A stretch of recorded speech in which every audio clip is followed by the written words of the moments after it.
مرحبا بكم في فيديو جديد من رحلتي إلى أمريكا. اليوم غادي نسافر من أتلانتا لأورلاندو، لأنني أنا ما رافقتش البعثة المنتخب الوطني إلى المكسيك لأسباب غادي نقولهم لكم من بعد في هذا الفيديو. وعلاش توجهت لأورلاندو؟ لأن صديق ديالي عادل عرض عليا هو والزوجة ديالو أنني نمشي عندهم لأورلاندو، وطبعا هنا كيف ما كتشوفوا وصلت للمطار. طبعا بالزي الرسمي ديالي المعتاد،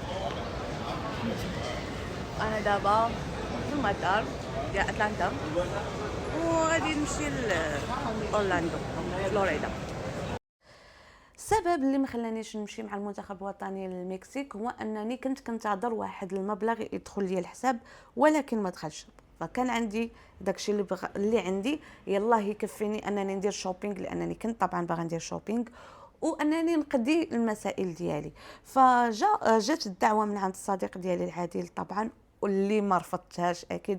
وكنشكروا بزاف بزاف بزاف بزاف من هذا الفيديو، من خلال هذا الفيديو، لان الزوجه ديالو اللي ولات اكثر من اختي هند تهلات فيا وهزتني فوق الراس في الصراحه.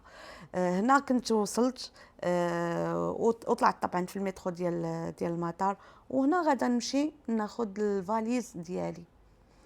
وبغيت نقول لكم انني كيف وصلت لقيت زوجة ديال صديق ديالي مصيفطه لي في الواتساب، قالت لي انا كنتسناك حتى المطار. فاي حاجه غادي نقولها على اختي هند في هذا الفيديو فهي قليله قليله بزاف. هنا كنت وصلت عندهم لدارهم طبعا، هذا هو الكاست سويت اللي كنت جالسه فيه. طبعا فاش وصلت كان العشيه، فلقيتها موجده ليا طبعا العشاء زوين، كليت ونعست، لانني لا غد ليه صبحت ناعسه. كانت ديجا هي موجده ليا بروغرام انها تخرجني وداكشي، ولكن حتى تعطلت في النعاس، ما فقتش بكري، ما بقينا فقت حتى 3 النهار ولا ما عرفت شنو. ف ميد ما فاقت ولبست وداكشي خرجتني، كنا مشينا تغدينا معطلين.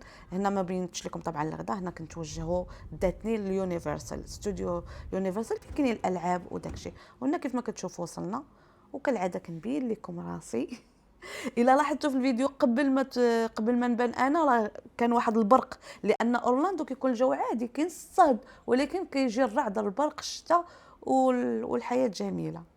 كالعاده كنبين لكم انا راسي وابتسامتي الجميله. هنا كانت انا طبعا ما صورتش لكم كاع داكشي اللي درت فيه في يونيفرسال، فغير درت لكم لقطات. هنا طبعا سالات الجوله في يونيفرسال، وراجعوا كاينه واحد الدار مقلوبه في اورلاندو مشهوره، هي هذه درت فيها فيديو، وغادي ندير لكم الصوره غادي تبان لكم دابا في اي لحظه. هي هذه واحد الدار مشهوره تما مقلوبه، هي هذه. ونا صافي سالت الجوله ديالنا، وانا راجعه للدار غنبين لكم طبعا راسي عاوتاني.